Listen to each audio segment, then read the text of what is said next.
சீன ராணுவத்தில் மிகப்பெரிய அளவில் ஊழல் புகார் வெடிச்சிருக்கிறதா தகவல்கள் வெளியாகிருக்கு.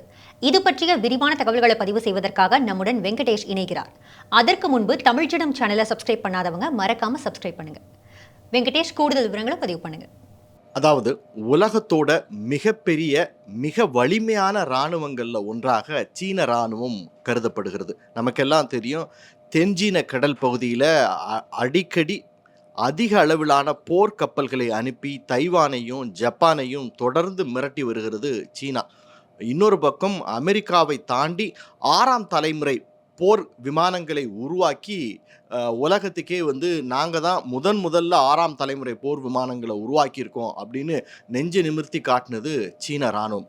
ஆனால் இப்பேற்பட்ட சீன இராணுவம் வெளி உலகத்துக்கு தான் பயம் காட்டுது. ஆனால் சீன இராணுவத்துக்கு உள்ள ஊழல் ஆணி வேர் வரைக்கும் வேரூன்றி போயிருக்கிறதா ஒரு தகவல் கிடைச்சிருக்கு. அதாவது அமெரிக்காவுடைய பென்டகன் இது குறித்த சில தகவல்களை வெளியிட்டிருக்கு. அதை பார்க்குறதுக்கு முன்னாடி இதுக்கு முன்னாடி நடந்த சில ஊழல் புகார்களை நாம் பார்த்துருவோம். அதாவது சீனாவோட சென்ட்ரல் மிலிட்ரி கமிஷன், அதுதான் சீன மக்கள் இராணுவத்தினுடைய உச்சபட்ச தலைமை. சென்ட்ரல் மிலிட்ரி கமிஷனில் இருக்கக்கூடிய வைஸ் சேர்மன் குவோ பாக்சிங், அவர் 12.3 மில்லியன் அமெரிக்க டாலர் லஞ்சம் பெற்றதற்காக வாழ்நாள் சிறை தண்டனை அவருக்கு விதிக்கப்பட்டது. அதுக்கு அப்புறம் ஜூ கைகோ அப்படிங்கிறவர், அவரும் அதே சென்ட்ரல் மிலிட்ரி கமிஷனில் ஒரு உறுப்பினராக இருந்தார்.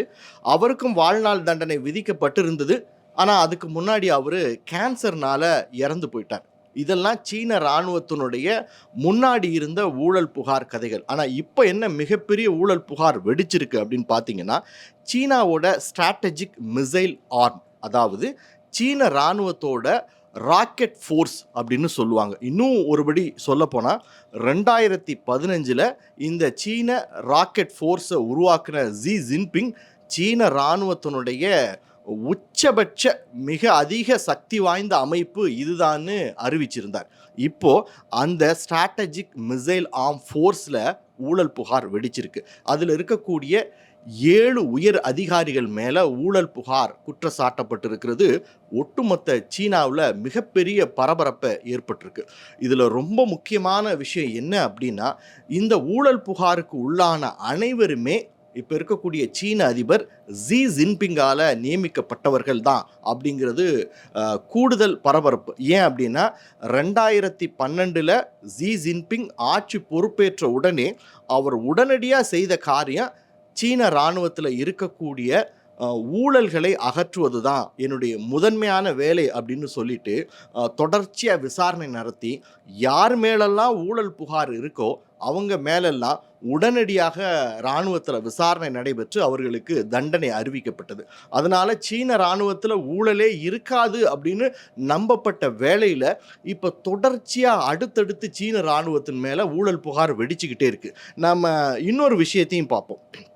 இந்த சீனாவினுடைய சென்ட்ரல் மிலிட்ரி கமிஷனில் என்ன மாதிரியான ஊழல் நடந்திருக்கு அப்படிங்கிறது குறித்து அமெரிக்காவுடைய பென்டகன் சில இன்டெலிஜென்ஸை வெளியிட்டிருக்கு. அதாவது என்ன அப்படின்னா, சீன இராணுவத்தில் இருப்பு வைக்கப்பட்டிருந்த சில ராக்கெட்டுகளில் எரிபொருளுக்கு பதிலாக தண்ணீர் நிரப்பப்பட்டிருந்ததாக ஒரு அதிர்ச்சிகரமான தகவல் வெளியாகியிருக்கு. அது மட்டும் இல்லை, ராக்கெட் சிலோஸ் அப்படின்னு சொல்லுவாங்க. அதாவது அந்த ராக்கெட்டை ஏவக்கூடிய அந்த லான்ச் பேடுக்கு கீழே இருக்கக்கூடிய ஒரு அமைப்பில் தரக்குறைவான சில பொருட்கள் பயன்படுத்தப்பட்டிருந்ததாகவும், அது ராக்கெட்டை ஏவும் போது அதனுடைய திறனை பெரிய அளவில் பாதிக்கவும் அப்படின்ற மாதிரியான அதிர்ச்சிகரமான தகவல்களை பென்டகன் வெளியிட்டிருக்கு. சரி, நம்ம அடுத்ததாக வந்துடும். ஏரோஸ்பேஸ் அண்ட் டிஃபென்ஸ் ஃபர்ம் அப்படின்னு சொல்லக்கூடிய இன்னொரு அமைப்பில் 3 சீனியர் எக்ஸிக்யூட்டிவ் மேலேயும் ஊழல் புகார் வெடிச்சிருக்கு. இதுலேயும் என்ன கூடுதல் பரபரப்பான தகவல் அப்படின்னா, இவங்க 3 பேருமே இப்போ இருக்கக்கூடிய அதிபர் ஜி ஜின்பிங்கால் நியமிக்கப்பட்டவர்கள் தான். இதனால் என்ன சொல்லப்படுதுன்னா, சீன அதிபர் ஜி ஜின்பிங்கினுடைய நோக்கமான, அதாவது 2027 சீன இராணுவத்தை உலகின் மிக வலிமையான இராணுவமாக மாற்றி காட்டும் முயற்சியில் ஒரு மிகப்பெரிய பின்னடைவு ஏற்பட்டிருக்கு. இதில் இன்னொரு முக்கியமான விஷயம் என்னென்னா, 2027 தான் ஜி ஜின்பிங் தைவான் மீது போர் தொடுத்து தைவானை சீனாவினுடைய ஒரு அங்கமாக மாற்றுவதற்கான முயற்சிகளையும் திட்டத்தையும் கையில் வச்சிருந்தாரு. அதற்கும் ஒரு மிகப்பெரிய பின்னடைவு ஏற்பட்டிருக்கு.